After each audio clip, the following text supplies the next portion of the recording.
ang mga ebidensya na patunay na nagsisinungaling siya. Si Michael ang paulit-ulit na lumapit sa aking opisina. Hindi siya tinakot, hindi siya pinilit. Siya ang naghabol sa amin para magpahayag ng kanyang panig. Narito ang mga resibo. Noong December 14, 2023, he emailed my office. Sabi niya, quote, "Dati rin po akong worker ni Pastor Quiboloy. Tumiwalag dahil sa pang-aabuso at pananakit. Ngayon lang nagkaroon ng lakas ng loob dahil na rin sa takot. Baka ipapatay ako." Close quote. Taliwas yan sa sinasabi niyang nakumbinsi daw siya na tumestigo para mabayaran. Because we take some time to vet emails, nung pakiramdam niya ay hindi siya pinapansin, he messaged us 2 more times noong December 15, 2023 at January 28, 2024. Nasaan dyan ang pinilit? Muli, siya ang una at paulit-ulit na lumapit. He freely and voluntarily offered his testimony and assistance. Pangalawa, inutusan daw si Michael na idamay at idagdag sa testimonya niya si dating Pangulong Duterte at VP Sara Duterte.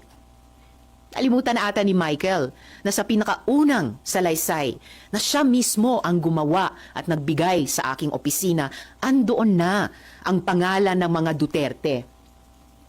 Sinulat niya, quote, "Minsan po nagvi-visit doon si former Pres Duterte at VP Sara Duterte," close quote. Siya ang nagbigay at nagsulat niyan. Again, walang pumilit. Siya ang nagkusang loob. No one paid him. No one coerced him. I cannot stress this enough. In fact, on February 7, 2024, he was the one who asked us for money. Quote, "I just want to ask if her office give a financial assistant. I want to buy a new laptop." Close quote. Malinaw ang sagot namin sa kanya. Our office has a strict policy of not providing financial assistance to potential witness and witnesses.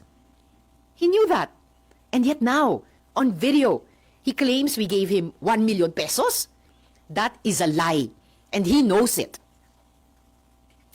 Pati sa detalye ng tinulugan, ang sinungaling niya. Wala akong kondominium na pagmamay-ari. Michael wasn't staying at one place. Inililipat siya sa iba't ibang safe house na inayos, katulong ang religious groups at civil society, dahil na rin sa sinabi niyang banta sa kanyang buhay.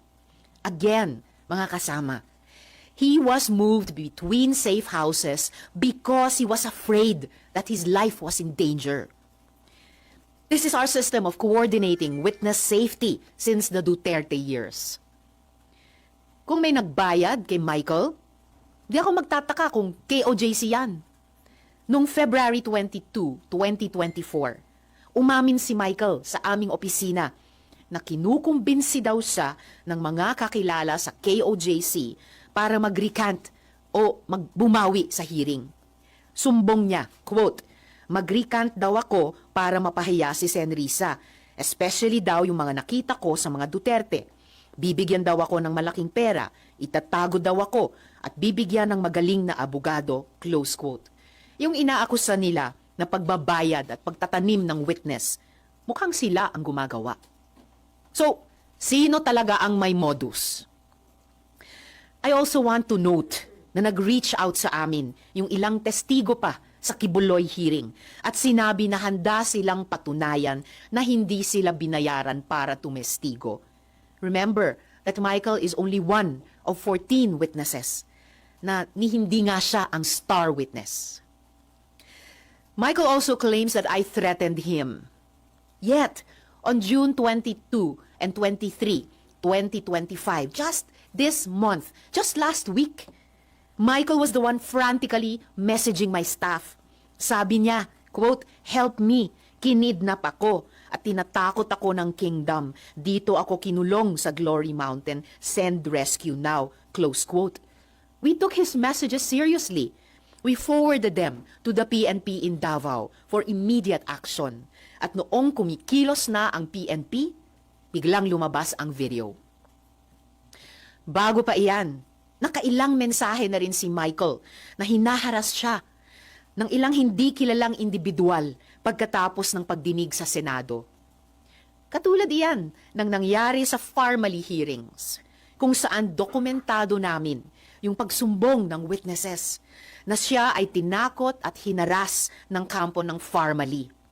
Yan ang totoong modus nila. So this is the real pattern here. After testifying in the Senate, witnesses are harassed and threatened, and then suddenly flipped. So let's call this what it is: witness tampering, fake news, psychological warfare. Ang mga kasinungalingan ay insulto sa pagdurusa at tapang ng mga witnesses. Tandaan natin, 14 sila. Mga witnesses na naglahad sa mga abusong ginawa sa kanila ni Kibuloy at ng KOJC. Sinungaling na nga nang haharas pa. Michael exposed people who trusted the Senate with their stories. And these are people who were already afraid. Now they are in danger. Again, yan ang talagang kinagagalit ko. Hindi lang ito paninira. Those responsible for this video crossed a line, and they will be held to account. Muli, I have consulted with my legal team, and on Wednesday, we will file a complaint with the NBI. We will work with them for a full investigation into the people who created this video and the networks amplifying it.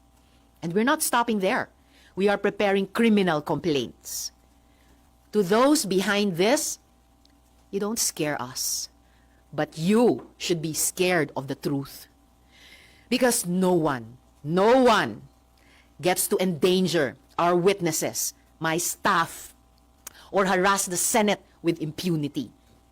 We will not let this slide. We will fight back. Hindi nila mapipigilan ang katotohanan. Ako po si Michael Maurilio, si alias Rene.